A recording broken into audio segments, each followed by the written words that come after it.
एक अजीब सा गांव था जहां धूप ढलते ही लोग अपने दरवाजे और खिड़कियां बंद कर लेते थे, क्योंकि वहां का नियम बड़ा ही अजीब और डरावना था।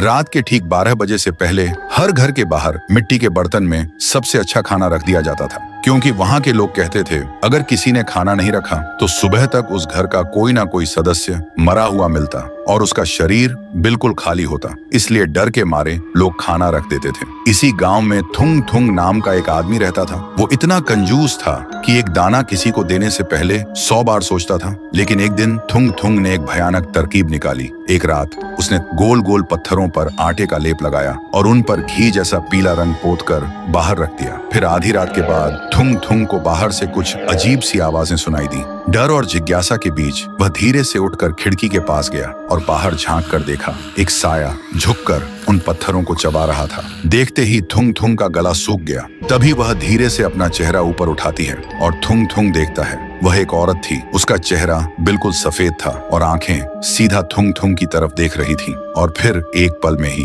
वह बिल्कुल थुंग थुंग के सामने आ खड़ी हुई। थुंग थुंग इतना डर गया कि वहीं बेहोश होकर जमीन पर गिर पड़ा। फिर सुबह जब थुंग थुंग को होश आया तो उसने देखा बाहर थाली की जगह सोने के सिक्के पड़े थे। सोना देखते ही थुंग थुंग का डर गायब हो गया और उसकी जगह लालच ने ले ली। वह खुशी से पागल हो गया। फिर अगले 3 दिन तक वह रोज थाली में कंकड़, मिट्टी और पत्थर सजा कर रखता और हर सुबह उसे बदले में सोना मिलता। लेकिन चौथे दिन सुबह जैसे ही वह उठा, उसे महसूस हुआ उसके गले में कुछ अटका हुआ है। उसने जोर से खांसने की कोशिश की और तभी उसके मुंह से खून से सना हुआ सोने का एक सिक्का बाहर गिरा। यह देखते ही थुंग थुंग घबरा गया और तभी उसका पेट अचानक फूलने लगा, जैसे अंदर कुछ जिंदा हिल रहा हो। और अगले ही पल उसके गले को चीरते हुए उसके मुंह से पत्थर और सोने के सिक्के लगातार गिरने लगे। थुंग थुंग चीखता रहा पर रुक नहीं पाया। तभी उसके सामने वही औरत आ खड़ी हुई और धीरे से बोली, तूने मुझे पत्थर खिलाया थुंग थुंग, लेकिन मेरी भूख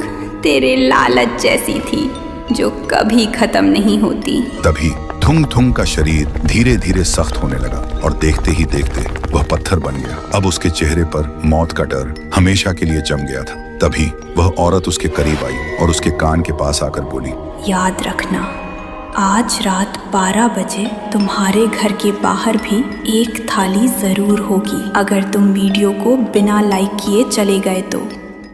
एक अजीब सा गांव था जहां धूप ढलते ही लोग अपने दरवाजे और खिड़कियां बंद कर लेते थे, क्योंकि वहां का नियम बड़ा ही अजीब और डरावना था। रात के ठीक 12 बजे से पहले हर घर के बाहर मिट्टी के बर्तन में सबसे अच्छा खाना रख दिया जाता था, क्योंकि वहां के लोग कहते थे अगर किसी ने खाना नहीं रखा तो सुबह तक उस घर का कोई ना कोई सदस्य मरा हुआ मिलता और उसका शरीर बिल्कुल